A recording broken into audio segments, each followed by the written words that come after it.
शादी में आई चुड़ैल। पन्नपुर नाम के एक गांव में शादी चल रही होती है। वाह, मजा आ गया फूफा जी। शादी में क्या खाना बना है? बाराती तो उंगलियां चाटते रह जाएंगे। हाँ, तुमने सही कहा। पनीर की सब्जी का तो कोई जवाब ही नहीं। दूसरी तरफ पंडित जी फेरों की तैयारी कर रहे होते हैं कि तभी वहाँ एक चुड़ैल आ जाती है। अरे मर गया रे, ये चुड़ैल यहाँ क्या कर रही है? अरे दिवाकर जी, ये आपकी कौन सी रिश्तेदार है? अरे मुझे क्या पता। क्यों भाग्यवान, कहीं ये तुम्हारे मायके से तो नहीं आई है?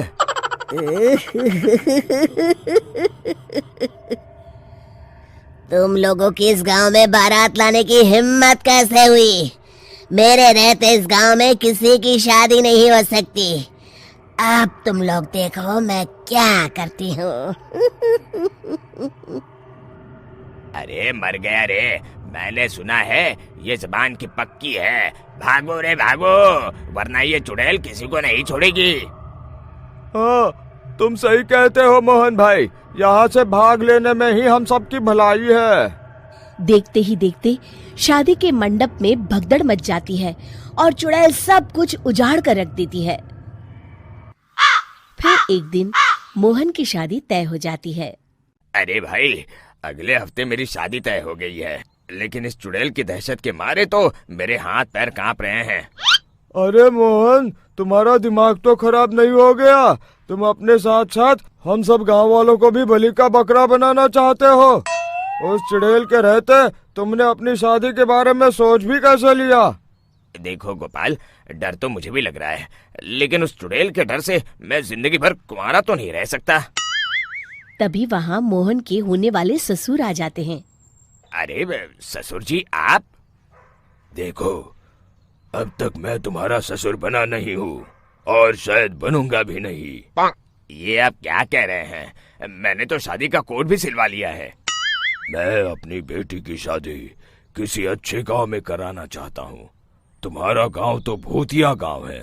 मैं तो क्या, अब तो कोई भी अपनी लड़की इस गांव वालों को नहीं देगा। इस तरह चुड़ैल के डर से उस गांव में किसी की भी शादी नहीं हो पाती। फिर एक दिन गांव के जमींदार अपनी बेटी की शादी करने का विचार करते हैं, लेकिन चुड़ैल के डर से उनकी भी हिम्मत जवाब दे देती है। अगर मेरी बेटी की शादी तय समय से नहीं हुई तो मेरी नाक कट जाएगी। मुझे कुछ करना ही होगा।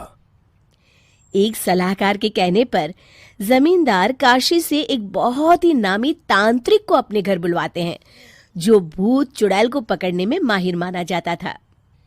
जमींदार साहब, आप चिंता मत करिए। इस गांव की सीमा में प्रवेश करते ही मुझे उस चुड़ैल के बारे में सब पता चल गया था। आप उसे जल्दी से जल्दी कैद कर लीजिए ताकि मैं अपनी बेटी की शादी कर सकूं। जब वो चुड़ैल एक इंसान थी, तब ठीक उसकी शादी करने वाले दिन ही उसकी और उसके होने वाले पति की एक दुर्घटना में मौत हो गई थी। उसका होने वाला पति आज भी भूत बनकर जंगल में भटकता है। इसलिए जब तक चुड़ैल की शादी नहीं हो जाएगी, वो किसी और की भी शादी नहीं होने देगी। ये आप क्या कह रहे हैं? अगर वो भूत भी हमारे गांव में आ गया तब हमारा क्या होगा? ये आदमी बीच में बहुत बोलता है, इसे बाहर निकालो। उसके बाद तांत्रिक बताते हैं कि अगर उस भूत के साथ चुड़ैल की शादी करा दी जाए तो वो चुड़ैल हमेशा हमेशा के लिए उस गांव को छोड़कर चली जाएगी। जमींदार साहब, आप अपनी बेटी की शादी की तैयारी शुरू कर दीजिए। मैं कुछ गांव वालों को अपने साथ लेकर उस भूत को ढूंढने जंगल की ओर जाता हूँ। इस तरह जमींदार निश्चित होकर अपनी बेटी की शादी करवाने लगते हैं, लेकिन तभी वहाँ चुड़ैल आ जाती है। मैंने तुम गांव वालों को समझाया था ना कि इस गांव में कभी कोई शादी नहीं करेगा। लगता है तुम लोग मुझे हल्के में ले रहे हो। चुड़ैल जमींदार की बेटी को उठा लेती है।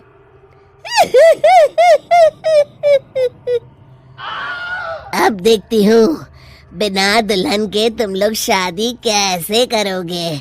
मैं इसे अपने साथ ले जा रही हूँ। छोड़ मुझे, पिताजी, मुझे बचाइए। अरे कोई मेरी बेटी को बचाओ। तभी तांत्रिक उस भूत को लेकर वहां पहुंचता है। अरे भाग्यवान, रुको, इन मासूमों को परेशान मत करो, मैं आ गया हूँ, अब तुम मेरे साथ चलो। चुड़ैल बहुत खुश हो जाती है। आप आ गए, चलिए अब हम मंदिर में चलकर शादी कर लेते हैं। अरे अरे अरे अरे, ये क्या कह रही हो? मंदिर में जाके दोबारा मरना है क्या? चलो, आज से हम जंगल में रहेंगे। चुड़ैल चली गई, अब मेरी शादी हो जाएगी। इस तरह सभी गांव वाले खुशी से झूमने लगते हैं।